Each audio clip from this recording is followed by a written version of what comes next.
बहादुरगढ़ नाम के शहर में एक बेहद पुराना घर था।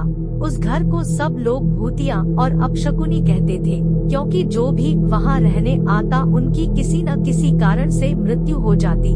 इसलिए वो घर खरीदने के लिए कोई भी तैयार नहीं होता था। एक बार विजय नाम के शख्स ने उस घर को बहुत ही सस्ते दाम में खरीद लेता है और अपने बेटे मोनू के साथ सारा सामान लेकर वहां रहने आ जाता है। घर में शिफ्ट होने के 1 या 2 दिन में ही विजय को अपने आसपास अजीबोगरीब घटनाएं घटित होने का एहसास होने लगा। पहले तो वह इसे नजरअंदाज करता रहा, लेकिन जब उसे घर में किसी की मौजूदगी का एहसास होने लगा तो वह सतर्क हो गया। एक दिन मोनू दौड़ता हुआ विजय के पास आया और कहने लगा कि वॉशरूम में पानी अचानक बंद हो गया और उसने वहां सफेद कपड़े में एक औरत को देखा।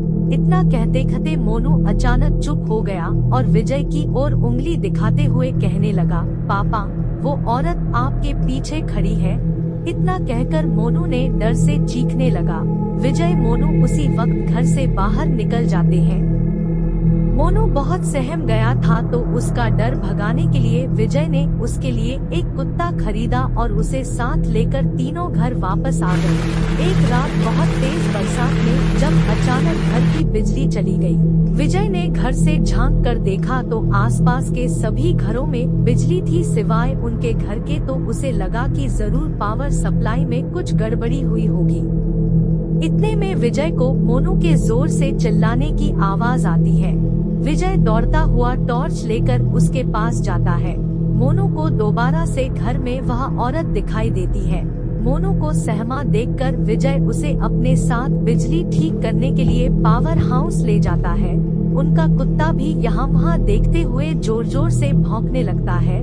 विजय को आभास होता है कि कोई उनके पीछे पीछे आ रहा है। पावर हाउस का दरवाजा खोलते ही विजय को सामने एक लाश दिखाई देती है। लाश देखकर मोनू भी डर के मारे चिल्लाने लगता है। विजय अपने बेटे को लेकर तुरंत दरवाजा खोलकर घर से बाहर भागने की कोशिश करने लगता है। घर से बाहर निकलते हुए अचानक विजय का पाँव दरवाजे के पास बनी लकड़ियों की सीढ़ियों में फंस जाता और बहुत कोशिश करने पर भी वह पाँव बाहर नहीं निकाल पाता। मोनू अपने पापा को बाहर खींचने की कोशिश करता है, लेकिन काफी प्रयास करने पर भी वह विजय को बाहर नहीं निकाल पाता। कोई उपाय न सूझने पर मोनू अपने कुत्ते को लेकर वापस घर के अंदर चला जाता है और दरवाजा खुद ब खुद बंद हो जाता है। वहाँ विजय भी करीब 15 मिनट तक मशक्कत करने के बाद अपना पाँव बाहर निकालने में सफल हो जाता है। विजय दौड़ता हुआ घर के अंदर जाता है और चारों ओर मोनू की तलाश करता है, लेकिन उसे ना तो मोनू और ना ही कुत्ते का कुछ पता चल पाता है। बहुत ढूंढने पर भी जब दोनों नहीं मिलते तो विजय हार मान लेता है और उनके दोबारा मिलने की आस में वहीं रहने लगता है।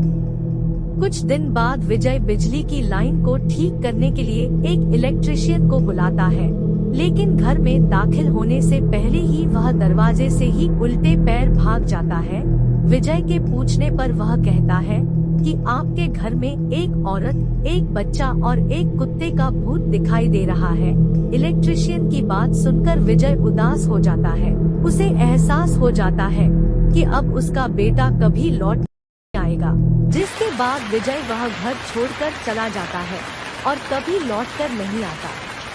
कहानी से सीख: किसी भी चीज पर अपना समय व धन निवेश करने से पहले जांच पड़ताल कर लेनी चाहिए।